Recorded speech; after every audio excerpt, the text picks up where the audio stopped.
আগে তো সবকিছুই বলতা।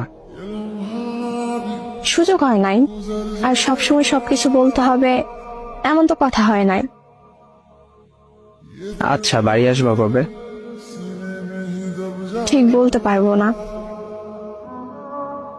ভালো করে কথা বলছো কবে, মনে আছে? এতদিন পর বেড়াইতে আসছি, হুট করে তো আর চলে যাওয়া যায় না।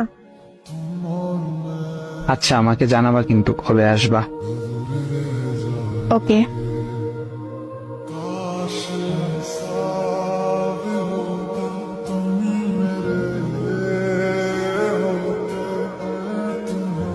এভাবে আর কত?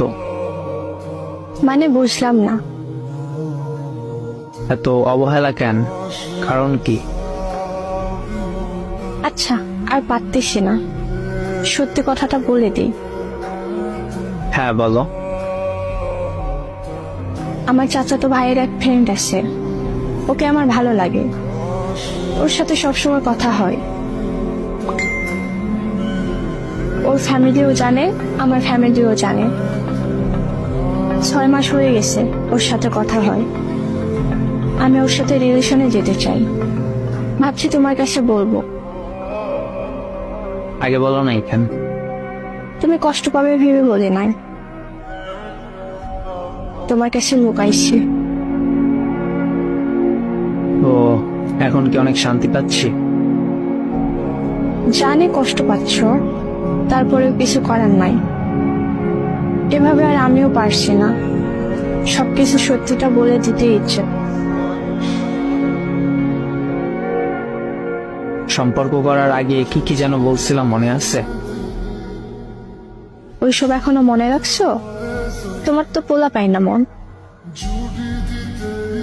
আমি তো ভালোবেসেছিলাম, তোমার বেটার খুঁজি নেই।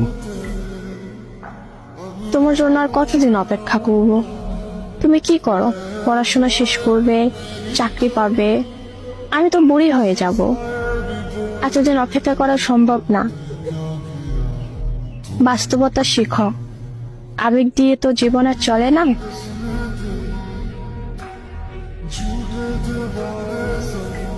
আমার সাথে কেন এমন করলা, বোঝাও আমাকে।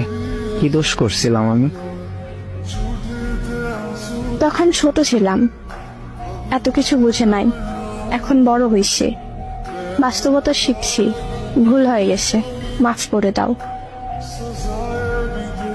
সরি। বাস্তবতা কি শিখে এলো? এতদিন সম্পর্ক করে বড়লোক ছেলে পেয়ে পুরনো ভালোবাসা ছেড়ে দিতে? এত কিছু বুঝে না। আমার ফ্যামিলিও রাজি, আমিও রাজি। আমার ভাল লাগে, এর ভিতরে তুমি বাধা দিও না। তোমার সাথে এমন করা উচিত হয় নাই। সরি, মাফ করে দিও। একটা মন ভেঙে এভাবে সরি বললে কি সব ঠিক হয়ে যায়?